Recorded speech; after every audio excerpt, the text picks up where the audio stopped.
Assalamualaikum warahmatullahi wabarakatuh. Perkenalkan, nama saya Juliza Apriani dari Prodi Tadris Bahasa Indonesia, NIM 2423290067.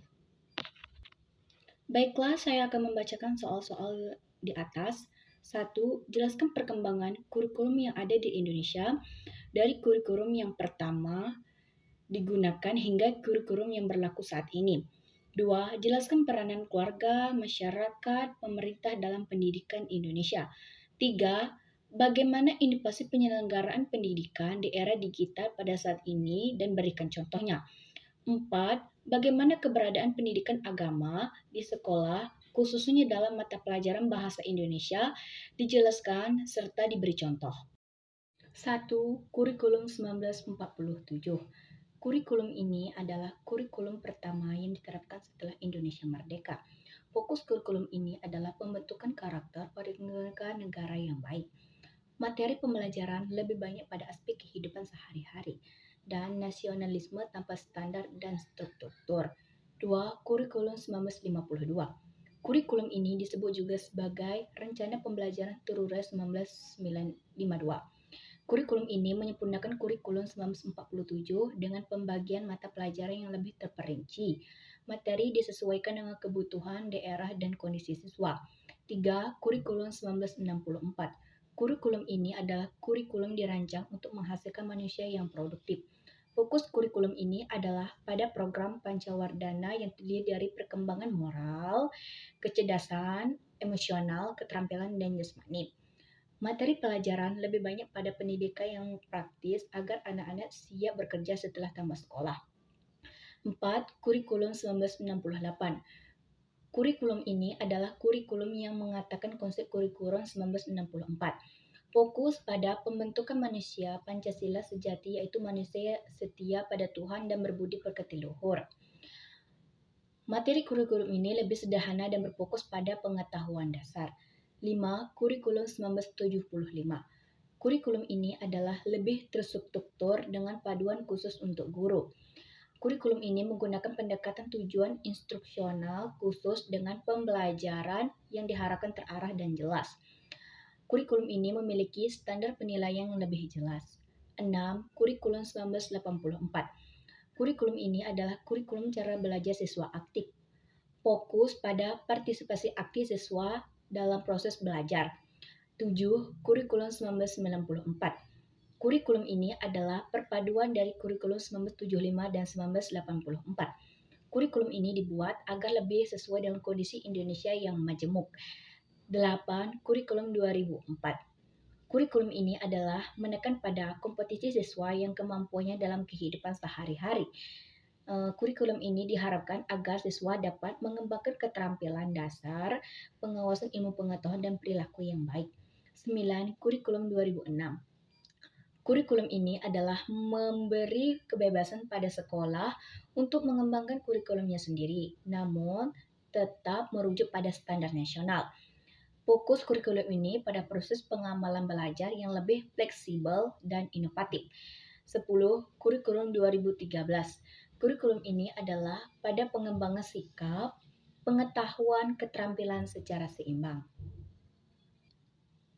Kurikulum ini lebih menitik beratkan pada proses dan hasil belajar termasuk aspek spiritual dan sosial. 11. Kurikulum Merdeka.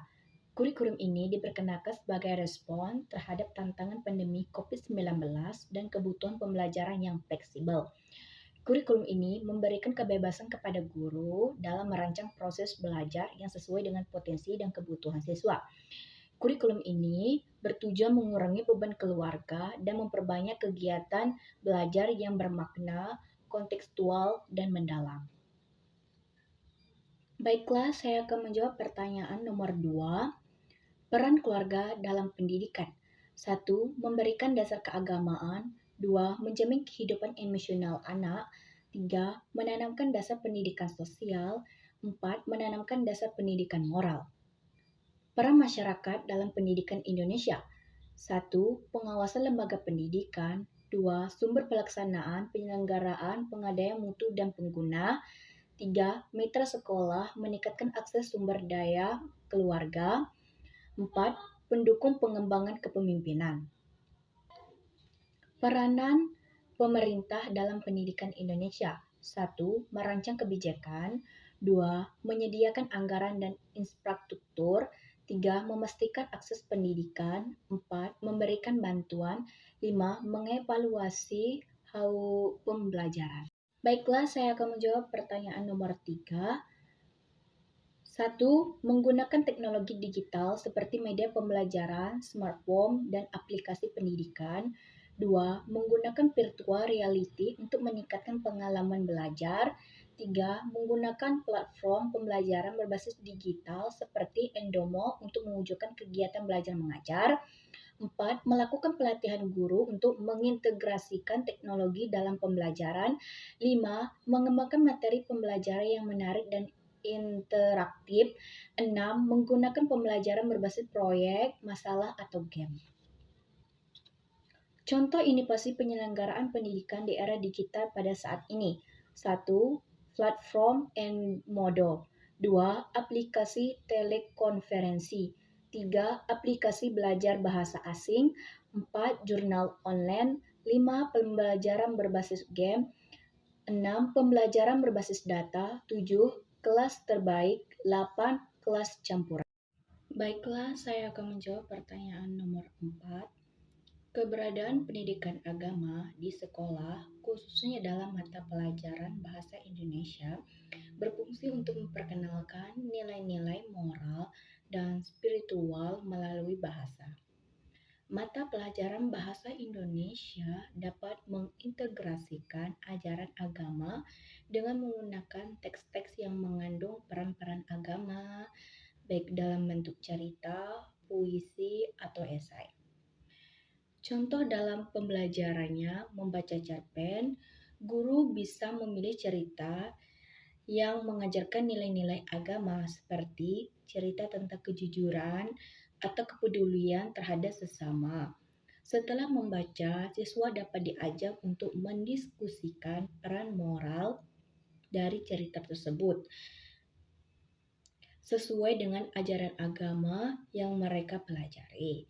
Di mata pelajaran agama, misalnya nilai kejujuran dalam ajaran Islam atau kasih sayang dalam ajaran Kristen.